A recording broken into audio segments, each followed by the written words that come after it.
for a few minutes before entering into the next program. Please join all of us together.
Vasudeva Vasudeva Vasudeva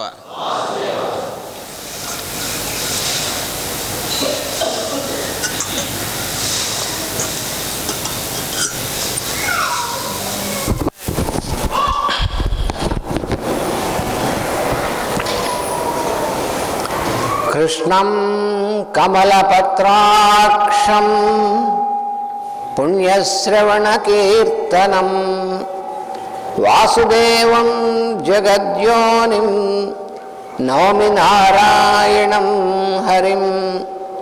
కృష్ణాయ వాసుదేవాయ హరయే పరమాత్మనే ప్రణతక్లేశనాశాయ గోవిందాయ నమో నమః. వందే శ్రీరాధికాం దేవీం బృందారణ్యవిహారిణీం యస్యా కృపాం వినా కోపి న కృష్ణం జ్ఞాతుమర్హతి. పుంజీభూతం ప్రేమ గోపాంగనానాం మూర్తిభూతం భాగధేయం యదూనాం ఏకీభూతం గుప్తవిత్తం శృతీనాం శ్యామీభూతం బ్రహ్మ మే సన్నిధత్తాం. ఆపదామపహర్తారం దాతారం సర్వసంపదాం లోకాభిరామం శ్రీరామం భూయో భూయో నమామ్యహం.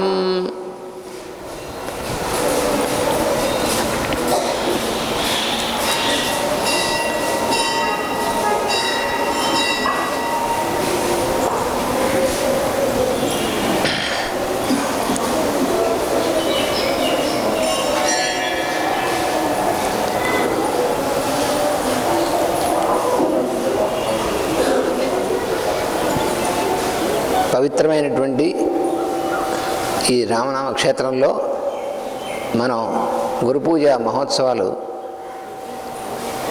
పూజ్యులైనటువంటి రామకోటయ్య తాతగారి యొక్క ఆదేశంతో ఇక్కడ మనం ప్రారంభం చేసుకుని ఇది 25వ సంవత్సరం. ఆ సందర్భంగా ప్రత్యేకంగా ముందు మనం ప్రణవనాదంతో ఓంకారంతో ఈ ఉదయం మనం ప్రారంభం చేసుకున్నాం. మనకి రష్యా నుంచి ఒక సోదరుడు వచ్చాడు, అలాగే చెన్నై నుంచి కొంతమంది సోదరులు వచ్చారు, మహారాష్ట్ర నుంచి కూడా సోదరులు వచ్చారు. కాబట్టి ప్రతి సంవత్సరంగానే మనం ఆంగ్లంలో కూడా మనం చెప్పుకునేటువంటి విషయాలు చెప్పుకుందాం. So this is the 25th Guru Puja celebration at this holy place.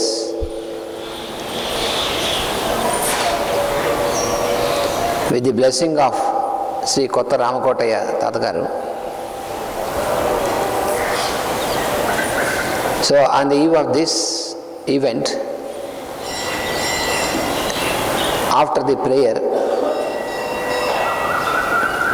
we were chanting out the pranava, the sound Om, together like a stream, which purifies all our vehicles and brings an order, a reorientation in our consciousness. ఓంకారం అనేటువంటిది సమిష్టిగా ఒకే ప్రవాహంగా ఈ విధంగా మనం చేసుకున్నట్లయితే దానివల్ల మన యొక్క అనేకమైనటువంటి మన ప్రజ్ఞలో ఉన్నటువంటివి పొరలు, కక్ష్యలు ఇవన్నీ కూడా పవిత్రీకరణ చెందుతాయి. అందుకని వీలైనప్పుడల్లా ఒక్కళ్ళు ఉన్నప్పుడు మాత్రమే కాకుండా, అంటే ఒక్కళ్ళు ఉన్నప్పుడు కూడా ఓంకారం అనేటువంటిది, ప్రణవోచ్చారణం అనేటువంటిది చేస్తూ అది వింటూ చేయడం అనేటువంటిది చాలా ముఖ్యం. అదే అందరూ కలిసి చేయడం అనేటువంటిది ఇంకా చాలా బాగుంటుంది, మనకి చాలా మంచి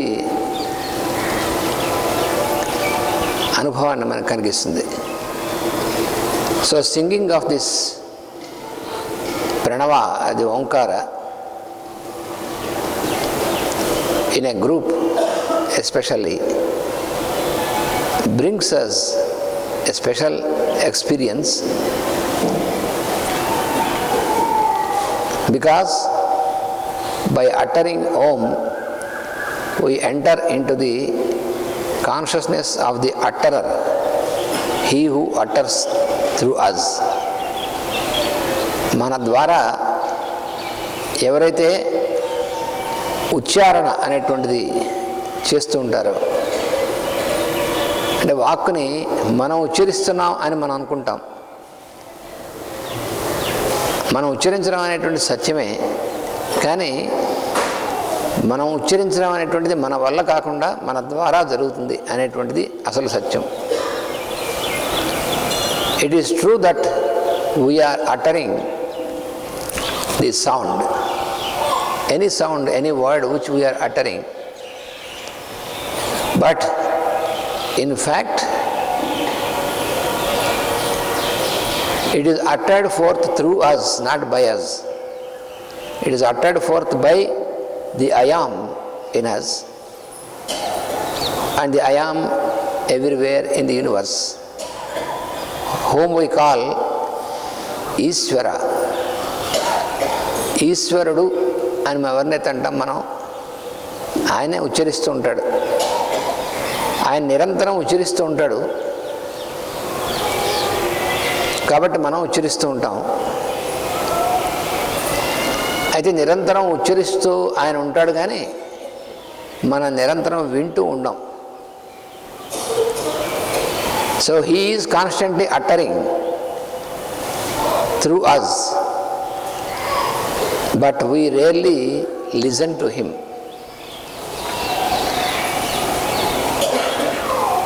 మనకి ఋగ్వేదంలో సరస్వతి సూక్తంలో ఒక మంత్రం ఉంది.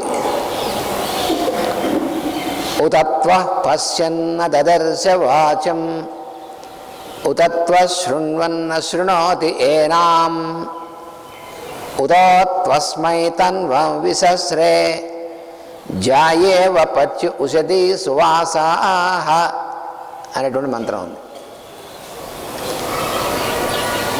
ఆ మంత్రంలో రొక్కులో ఏం చెప్తున్నారంటే, మనలో ఉన్నటువంటి చూచేటువంటి శక్తిగా ఆ సరస్వతి అనేటువంటి శక్తే పనిచేస్తుంది. అలాగే మనలో ఉన్నటువంటి వినేటువంటి శక్తిగా కూడా ఆ శక్తే పనిచేస్తుంది.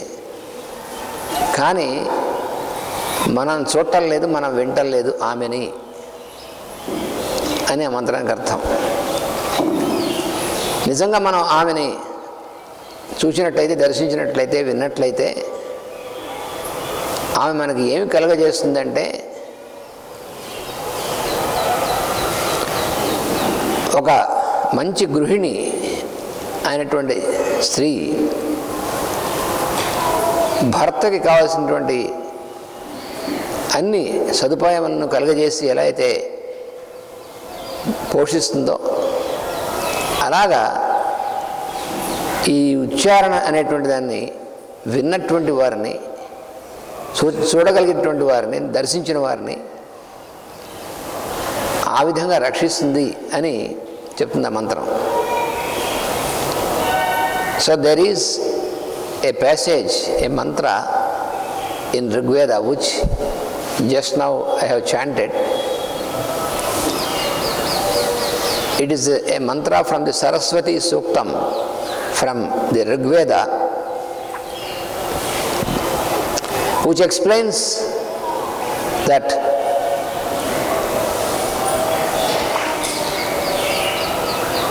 we are using our sense of sight, but we are not able to perceive the goddess Saraswati, which is the power of perception, and we are not able to listen to her even though we are using the power of listening. If we practice to listen to her, if we practice to perceive her, The benefit what we derive from this is that we will be protected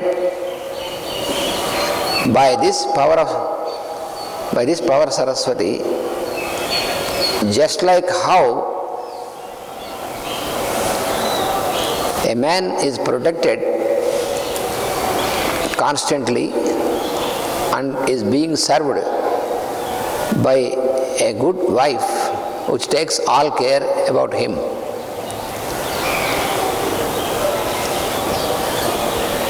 అందువల్ల మనం ఉచ్చరించేటువంటి వాక్కు, మన ద్వారా ఉచ్చరింపబడుతున్నటువంటి వాక్కుని మనం వింటూ, మన ద్వారా ఈ వాక్కు ఉచ్చరించడానికి కారణమైనటువంటి పరమాత్మని, ఆ ప్రజ్ఞనే ఈశ్వరుడు అంటారు.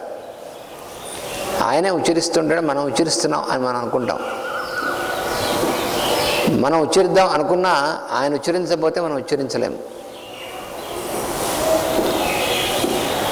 అందుకని ఉచ్చరించేటువంటిది ఆ పరమాత్మ, ఈశ్వరుడు అనబడేటువంటి వాడు అని మనం తెలుసుకోవాలి. అయితే ఆయన ఉచ్చరించేటువంటి వాక్కని మనం ఎన్నో మాటలు, ఎన్నో శబ్దాలు ఉచ్చరిస్తున్నాం. మనం ఈ అన్ని శబ్దాలని, ఏ శబ్దాన్నైనా ఏ మాటనైనా మనం ఉచ్చరించాలంటే ఆ ఉచ్చారణకు మూలమైనటువంటి ఉచ్చారణే ప్రణవం లేక ఓంకారం. అదే మనం ఉచ్ఛ్వాస నిశ్వాసల ద్వారా ఈ ఓంకారం లేక ప్రణవం అనేటువంటిది ఉచ్చరింపబడుతూ ఉండడం వల్లనే మనం ఏదైనా సరే ఉచ్చరించడం జరుగుతుంది. So we are able to utter any sound because we keep uttering so many words using this sound. But we are able to utter so many sounds making use of the words because there is a constant utterance from the utterer,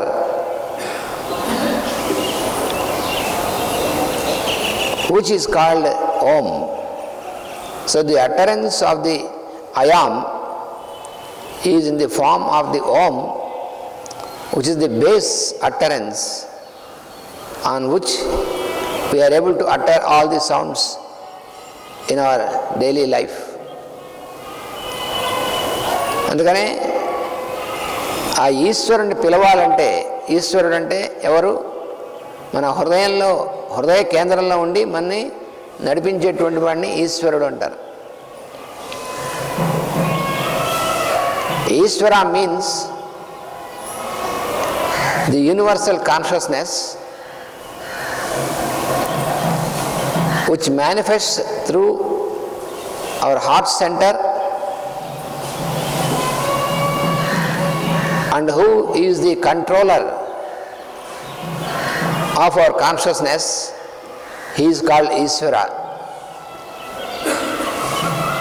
భగవద్గీతలో కూడా ఈశ్వరః సర్వభూతానాం హృద్దేశే అర్జున తిష్టతి. హే అర్జున, ఈశ్వరః సర్వభూతానాం హృద్దేశే తిష్టతి.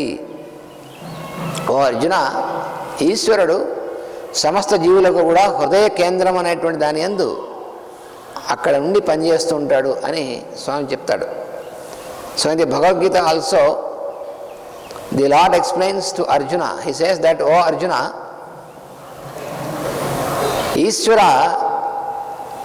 manifests as a controller working through the heart center of our consciousness.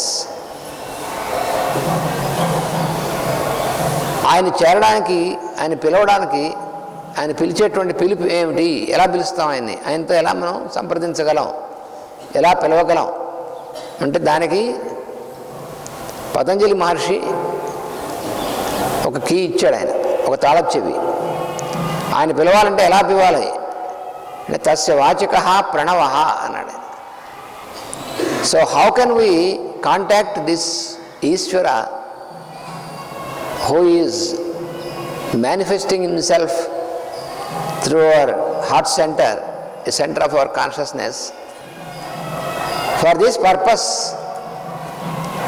The great master Patanjali, he has given a key in his Yoga Sutras. So he said, Tasya Vachikaha Pranavaha. That means you have to use Pranava or the Om. You have to utter Om to call him forth, to contact him. అయితే ఆయన్ని మనం పిలవాలంటే మనం ఆ వాక్కును ఉచ్చరించాలి కదా. మనం వాక్కు ఉచ్చరించాలంటే ఆయన ఉచ్చరించాలి కదా. ఆయన ఉచ్చరిస్తేనే మనం ఉచ్చరించగలం. ఆయన మన ద్వారా ఉచ్చరించకపోతే మనందరం మనం ఉచ్చరించలేము వాక్కుని. ఈశ్వరుడు ఉచ్చరించాలి. అందుకని తస్య వాచక ప్రణవ అనే మాటకి ఆయన్ని మనం పిలిచేటువంటి పిలుపు ప్రణవం అని మామూలుగా చెప్పేటువంటి అర్థమే. కానీ దానికి మన మాస్టర్ గారు ఈకే గారు దానికి ఏం చెప్పారంటే, ఆయన్ని మనం పిలవాలంటే ఆయన మనని పిలవాలి. ముందు ఆయన మనని పిలుస్తూ ఉంటాడు లోపల నుంచి. అందుకని తస్య ఆయన యొక్క వాచక పిలుపు ప్రణవ అట్నుంచి ఇటు చెప్పారన్నమాట. తస్య అంటే ఆయన యొక్క ఈశ్వరుడు యొక్క వాచక పిలిచేటువంటి పిలుపు ప్రణవ. ఆయన మనని పిలిచేటువంటి పిలిపే ప్రణవం. దాన్ని మనం ఉపయోగించి మళ్ళీ ఆయన పిలవాలి. అప్పుడు ఆయనకి మనకి అనుసంధానం కలుగుతుంది. అది మాస్టర్ గారు చెప్పింది. So our master EK has explained, while explaining this aphorism of Patanjali, he explains that when we have to call forth Ishvara by uttering Om, we will be able to utter this only when he utters forth in us. So, before it is our utterance, before it is his utterance. That means we are able to utter only when he utters in us.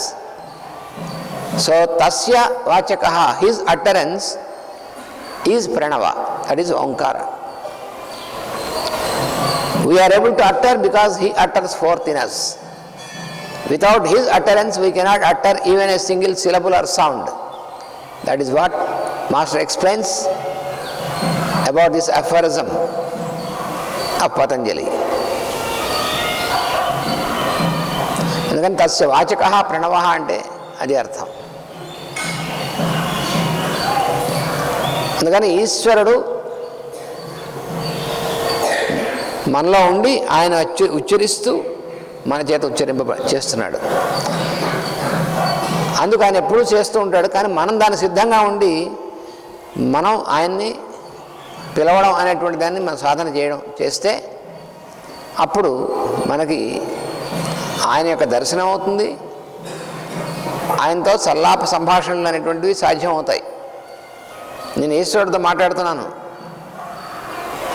అంటే ఊరికినే మనం ఊహ చేస్తే చేయొచ్చు, కానీ మనం ఆయన్ని మాట్లాడుతున్నాం, ఆయన వల్లనే మాట్లాడుతున్నాం. కానీ ఆయనతో మాట్లాడాలంటే మనం మన యొక్క ప్రజ్ఞ మేల్కాంచాలి ఈశ్వరుని యందు. అలా మేల్కాంచాలంటే మనం ఆయన్ని ప్రణవం ద్వారా పిలవడం అనేటువంటి సాధన చేయాలి. So if we want to contact the lord, the indweller, the Ishwara, and if we want to get into a conversation with him, how can we do that? We must get awakened into the awareness of the Lord consciousness in us by uttering forth this Om. This is the only possible manner in which we can get into conscious contact with the Lord consciousness in us. So that is how it is explained by Master E.K. while he was explaining the aphorism of Patanjali Maharshi.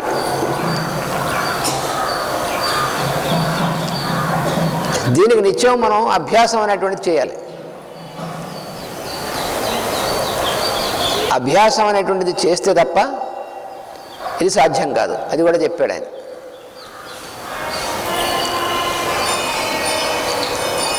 When we want to get into such a contact directly with the indweller of the Lord consciousness, when we want to call forth this Ishvara through such an utterance, we have to make a constant repetition of this phenomenon, then only it is possible. That means to apply the tool of abhyasa.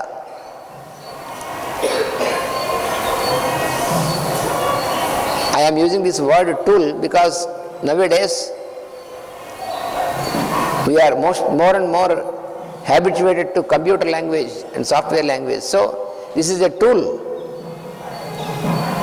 This utterance is a tool which we have to make use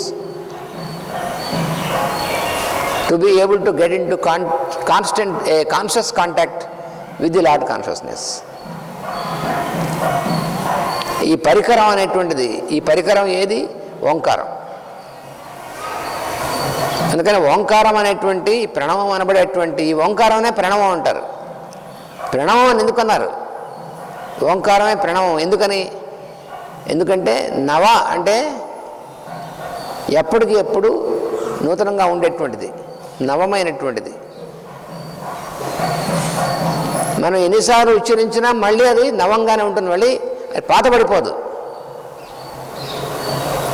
మన ఉచ్ఛ్వాస నిశ్వాసాల ద్వారానే కదా మనకి ఓంకారం అనేటువంటిది ఉచ్చరింపబడుతూ ఉండేది. మనకు తెలిసినా తెలియకపోయినా ఉచ్చరింపబడుతూ ఉంటుంది. మరి మనం తల్లి గర్భంలో ప్రవేశించి ఆ తర్వాత అక్కడి నుంచి మనం బయటికి జన్మ బయటకు వచ్చినప్పటి నుంచి ఉచ్ఛ్వాస నిశ్వాసాలు ప్రారంభమై జరుగుతూ ఉన్నాయే. అప్పటి నుంచి మనం ఉచ్ఛ్వాస నిశ్వాసాల ద్వారా ఓంకారం అనేటువంటి ఉచ్చరింపబడుతూనే ఉంది. కానీ ఎప్పుడు పాతబడిపోవట్లేదు, ఎప్పుడు నవంగానే ఉంటుంది. పాతబడిపోవడం లేదు, తరిగిపోవడం లేదు, కరిగిపోవడం లేదు, అయిపోవడం లేదు, ఏమి ఉండదు దానికి. అందుకనే ప్రణవం అంటారు దాన్ని. Why this Omkara, this word or this sound is called pranava is because the meaning of the word pranava is that ever fresh. So there is no need to make any refresh for this. All other things we have to refresh. For this there is no refresh, it is always fresh. It is unspendable. Even though we have been uttering this knowingly or unknowingly through our inhalation and exhalation since the time of our birth from the womb of the mother, but every moment it is always fresh. It remains fresh always. And if we make an effort to get into conscious contact, enter into it, then we also can remain fresh always. మనము ఈ ఓంకారము, ఈ ప్రణవం అనేటువంటి దాని యందు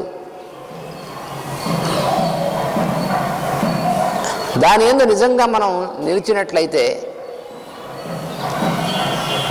మనం కూడా ఎప్పుడూ కూడా నవంగానే ఉంటాం. అంటే ప్రణవము అనుకున్నాం సరే, ఎప్పుడు నవము, ఎప్పుడు అప్పుడే వచ్చినటువంటిది ఇంత మనం ఫ్రెష్ అంటూ ఉండమే. అలాగ అయిపోకుండా ఉండేటువంటిది, అయిపోవడం ఉండదు దానికి, పాతబడిపోవడం లేదు. ప్రణవం అనేటువంటి దానికి పాతబడిపోవడం ఉండదు. మన శరీరం పాతబడిపోవచ్చు, మన మిగిలినటువంటివన్నీ పాతబడచ్చు, కానీ ప్రణవానికి పాతబడిపోవడం ఉండదు. ఓంకారం అనేటువంటిది అటువంటిది. అందుకని ఎప్పుడైతే మనం మన ప్రజ్ఞను ఈ ఓంకారం అనేటువంటి దాని యందు లీనం చేసి దాని యందు మేల్కాంచడం జరుగుతుందో అప్పుడు మనం కూడా ఎప్పుడు ఓంలాగే ప్రణవంలాగే నవంగానే ఉంటాం. అని నవంగానే ఉంటామంటే మన శరీరంలోకి ఏం మార్పులు రాకుండా ఉంటాయా? మనం ఈ శరీరంతో ఇలాగే ఉంటామా అని అంటే, శరీరం నాకు ధర్మాలను బట్టి వస్తున్నప్పటికీ మన యందు అది వర్తించదు. దీనికి కాళిదాసు రఘువంశం అనేటువంటి కావ్యంలో ఒక మాట చెప్తాడు. ఈ రఘువంశీయులైనటువంటి వాళ్ళ గురించి చెప్తూ వాళ్ళ లక్షణాలని వృద్ధత్వం జరసా వినా అంటాడు ఒక మాట. వాళ్ళకి శరీరం అనేటువంటి దాన్ని బట్టి వృద్ధత్వం అనేటువంటిది వచ్చినప్పటికీ జరసా వినా, జరస అంటే దాన్ని జీర్ణించే లక్షణం అన్నమాట. ఈ జీర్ణించే లక్షణం లేనటువంటి వృద్ధత్వం మాత్రం కలిగి ఉంటారని చెప్పాడు. అంటే మనకు అర్థం కాదు అది. శరీరానికి జీర్ణించిపోవడం అనేటువంటిది అటువంటి దాంతో సంబంధం, వృద్ధత్వం అనేటువంటిది ఉంటుంది, కానీ జర అనేటువంటిది ఉండదు. మన జన్మ మృత్యు జరా వ్యాధి అనేటువంటి లక్షణాలు చెప్తూ ఉంటాం శరీరానికి. ఈ రకమైనటువంటి సాధన ఉన్నటువంటి వాళ్ళకి జరా మృత్యువులు అనేటువంటివి ఏమి ఉండవు. శరీరానికి వృద్ధత్వం వస్తుంది, తర్వాత శరీరం విడవడం వస్తుంది, ఇవన్నీ ఉంటాయి, కానీ మృత్యు అనేటువంటిది జర అనేటువంటిది ఉండవు, అటువంటి మార్పులు ఉండవు. So the great seer poet Kalidasa, who also was considered as the Vedic poet, while he explains about the qualities of those great initiates who were born in the clan of Raghu, in the clan of Sun, while explaining about them, he says that all those king initiates who are born in this clan, they have some special qualities, and one of these qualities is that even though they grow older in age, but they are never subjected to deterioration or disintegration. They get older in age, they may leave the body, but they have no death. So they experience real immortality. ఎప్పుడైతే మనం ఈ రకమైనటువంటి సాధన చేస్తూ ప్రణవోపాసన చేస్తూ ఈశ్వర ప్రణిధానం అనేటువంటిది ఎప్పుడైతే మనకు కలుగుతుందో, అప్పుడు శరీరానికి వచ్చేటువంటి మార్పులు అన్నీ కలిగినప్పటికీ శరీర ధర్మాన్ని బట్టి జర అనేటువంటి స్థితి కానీ మృత్యు అనేటువంటి స్థితి కానీ లేకుండా దాన్ని దాటడం జరుగుతుంది. అమరత్వ సిద్ధి అనేటువంటిది కలుగుతుంది. శరీరం వదిలితే మళ్ళీ శరీరం వస్తుంది, కానీ వీళ్ళకి మాత్రం మృత్యు ఉండదు. అంటే ఏదైతే మాస్టర్ సివి గారు చెప్పారో ఆ స్థితి అన్నమాట ఇది. మాస్టర్ సివి గారు ఆయన చెప్పినటువంటిది ఏమిటి, అందరికీ కూడా అమరత్వ సిద్ధి కలిగేందుకోసం నేను దిగి వచ్చాను, అది అందరికీ కూడా ఇవ్వడం కోసం అని. మరి అమరత్వ సిద్ధి అందరికీ సిద్ధించడం కోసం నేను వచ్చానని మరి ఆయనే విడిపోయారు కదా అని వెంటనే సందేహం వస్తుంది. అమరత్వ సిద్ధి అంటే అర్థం ఈ శరీరం ఇలాగే ఈ శరీరంతో ఉండిపోవడం అర్థం కాదు. అది సృష్టికి విరుద్ధమైనటువంటి పని. ఇది ఈ శరీరం అనేటువంటిది దాని పని అయిపోయిన తర్వాత వదిలేసినా మళ్ళీ శరీరం అనేటువంటిది వస్తుంది. వచ్చినా ఇలా ఎన్నిసార్లు శరీరం రావడం వెళ్ళిపోవడం జరిగినా మనకి మృత్యు అనేటువంటిది, ఈ సాధన చేస్తే మృత్యు అనేటువంటిది ఉండదు. అంటే శరీరం వదిలేయడమే మృత్యు కాదు అని అర్థమైతే కానీ అర్థం కాదు. So master CVV has promised that he has come down to bring immortality to all the humanity, all the beings. But then how is it possible? Because he also left his body.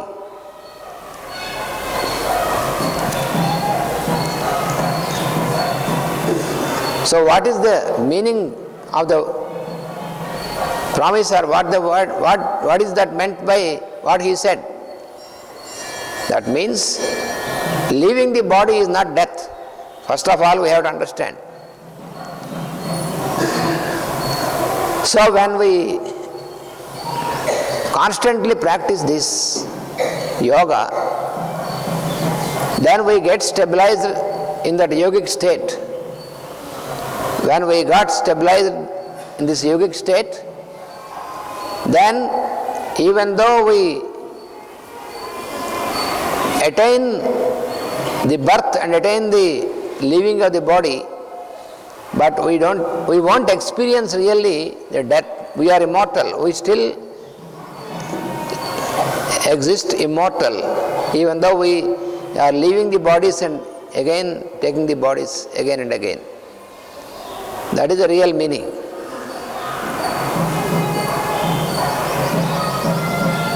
ఈ భగవద్గీతలో 4వ అధ్యాయం మనం చెప్పుకుంటున్నాం. దాంట్లోనూ మొట్టమొదటిలోనే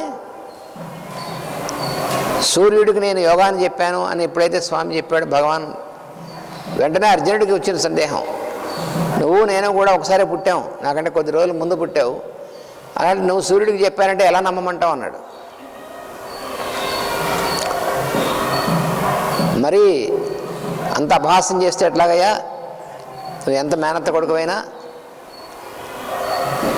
అని అంటే అప్పుడు చెప్పాడు, ఒరే అబ్బాయి, నువ్వు నేను కూడా చాలాసార్లు దిగి వచ్చాం, శరీరాలు దాల్చాం,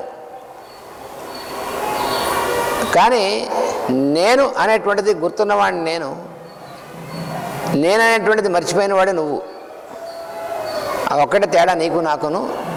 నీకు ఆ మరుపు వల్ల నువ్వు ఇప్పుడే పుట్టా అనుకున్నావు, నీ కూడా ఇప్పుడే పుట్టా అనుకుంటున్నావు.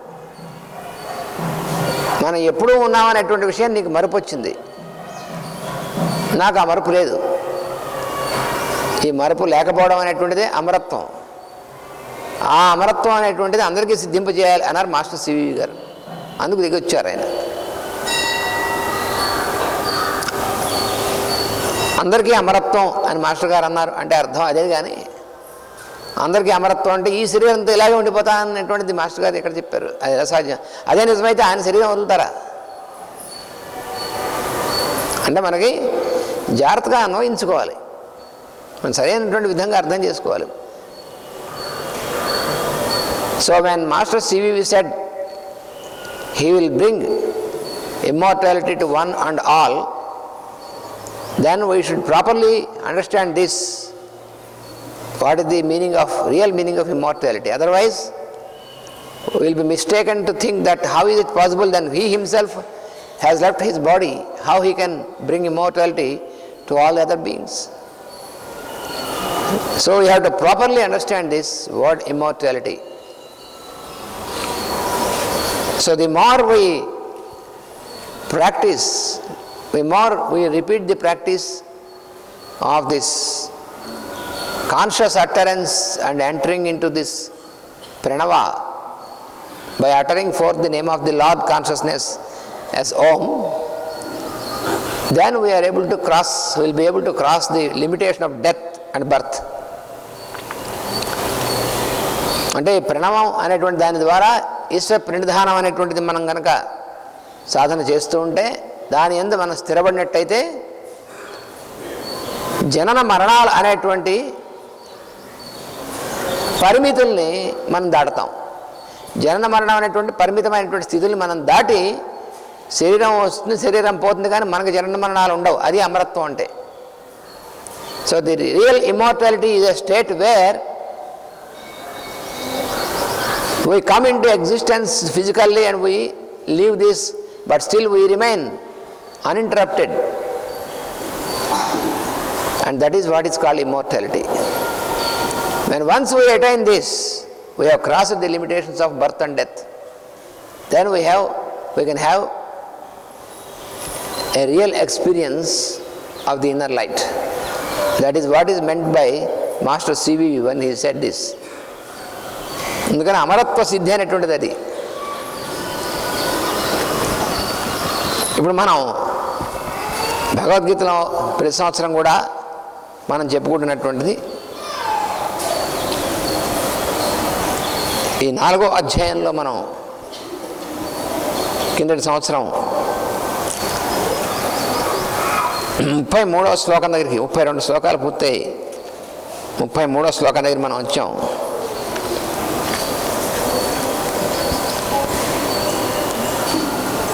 అది కూడా పూర్తయింది 33 కూడా. శ్రేయాన్ ద్రవ్యమయాద్ యజ్ఞాత్ జ్ఞానయజ్ఞ పరం తప సర్వం కర్మాఖిలం పార్థ జ్ఞానే పరిసమాప్యతే.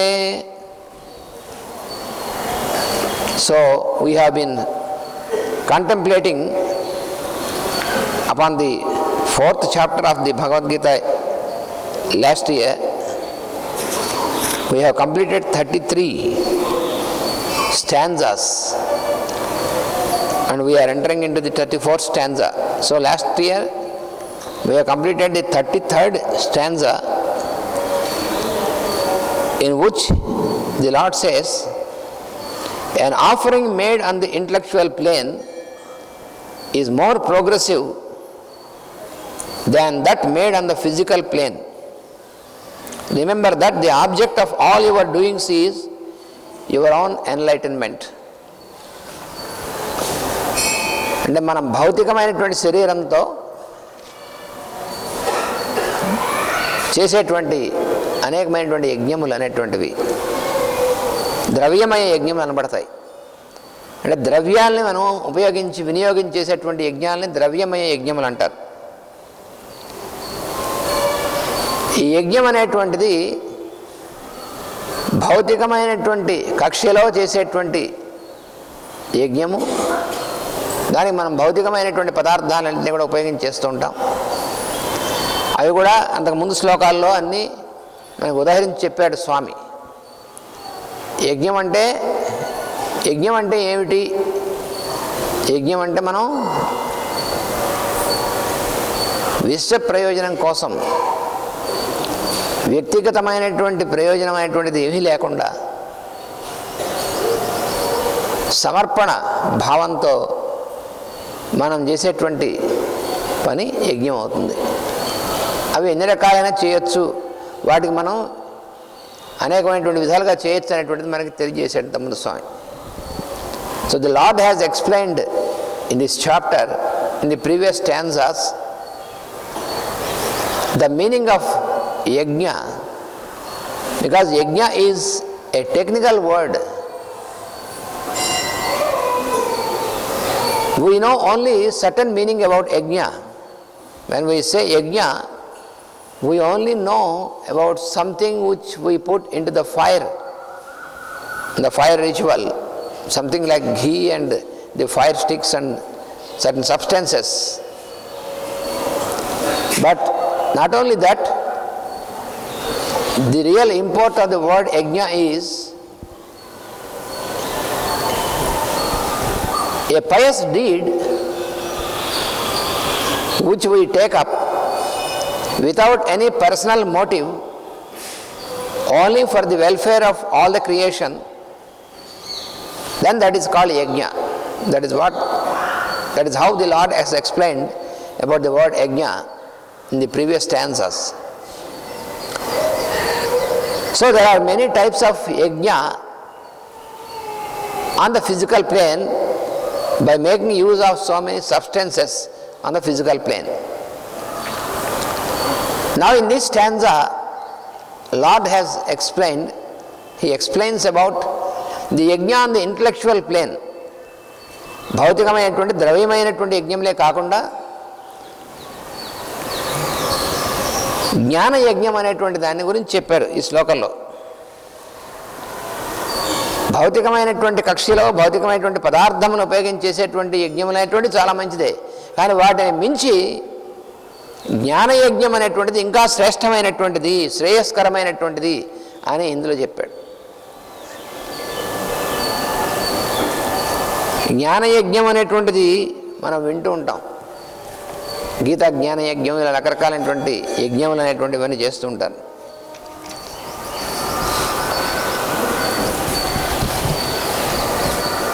అయితే మనం భౌతికమైనటువంటి కక్షలో కొంత ధనాన్ని, కొంత వస్తువుల్ని, వాటిని ఉపయోగించేసేటువంటి యజ్ఞం ద్రవ్యమైనటువంటి యజ్ఞం అన్నాడు. అది కాకుండా జ్ఞానమయమైనటువంటి యజ్ఞం అనేటువంటిది అది చేస్తే దానివల్ల కలిగేటువంటిది జ్ఞానమే కలుగుతుంది.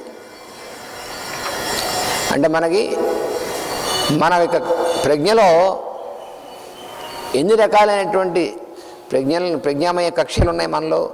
మొదటిది భౌతిక కక్ష్య, దీన్నే అన్నమయం అంటారు. దాని తర్వాత ప్రాణమయ కక్ష్య, ప్రాణమయ కోశం అంటారు. అన్నమయ, ప్రాణమయ, మనోమయ, విజ్ఞానమయ, చివరిది ఆనందమయం. So our existence is in 5 planes of consciousness. One is the physical plane, which constitutes our physical body, which we know. And then this physical plane is preceded by the vital plane, which is called Pranamaya Kosha, which is responsible for all the activity of our life. ప్రాణమయ కోశం వల్లనే అన్నమయ కోశం అనేటువంటిది పనిచేస్తూ ఉంటుంది. ఆ తర్వాత ఈ ప్రాణమయ కోశాన్ని పనిచేయించాలంటే మనోమయ కోశం అనేటువంటిది. So the plane preceding this vital plane is the mental plane, మనోమయ కోశం అనేటువంటిది. ఈ మనోమయ కోశం కంటే కూడా ఇంకా సూక్ష్మమైనటువంటి దానికన్నా ముందు అయినటువంటిది విజ్ఞానమయ కోశం అంటారు. అది ఇంటలెక్చువల్ ప్లేన్, అంటే ది ప్లేన్ ఆఫ్ ఇంటెలిజెన్స్ అనేటువంటిది. అందుకని ఈ కోశం నుంచి చేసేటువంటి యజ్ఞం ఏందే అది ఎక్కువ శ్రేయస్కరమైనటువంటిది అంటున్నాడు స్వామి ఈ 33వ శ్లోకంలో. అది ఇప్పుడు మనం చెప్పుకుంటున్నటువంటిది. అంటే మనం నిరంతరము కూడా మనం మనస్సుకి దేని నుంచి అయితే వెలుగు వస్తుందో అటువంటి విజ్ఞానమయమైనటువంటి కోశం అనేటువంటిది అక్కడి నుంచి మనం గనక విశ్వశ్రేయస్సు కోసం మనం పనిచేయడం అనేటువంటిది చేస్తే దానివల్ల శ్రేయస్సు కలుగుతుంది. ఎవరికి? చేసేటువంటి వాడికి, మిగిలినటువంటి వారికి, అందరికీ కూడా. అది విశ్వశ్రేయస్సు కలగడం అంటే మనం చేసేటువంటి ఒక మంచి పని అనేటువంటి దానివల్ల మనకి అలాగే అందరికీ కూడా శ్రేయస్సు అనేటువంటిది కలిగినట్లయితే అది యజ్ఞం అవుతుంది. అది జ్ఞానమయమైనటువంటి యజ్ఞం ఎక్కువ శ్రేయస్కరము అని ఈ శ్లోకంలో మనకి స్వామి చెప్తున్నాడు. సరే, బాగానే ఉందండి, జ్ఞానమైనటువంటి యజ్ఞం చాలా శ్రేయస్కరం అని చెప్పారు. మరి జ్ఞానం అంటే ఆ జ్ఞానం ఎలా వస్తుంది మనకి అని మన సందేహం వస్తుంది. So when the lord explains us about this offering on the intellectual plane, this jnana, so how can we attain this knowledge or jnana? What is the process of attaining knowledge? That is explained in the next stanza. జ్ఞానం అనేటువంటిది మనకి ఎలా వస్తుంది, ఎలా సంక్రమిస్తుందంటే తద్విద్ధి ప్రణిపాతేన పరిప్రశ్నేన సేవయా అది చెప్తున్నాడు 34లో.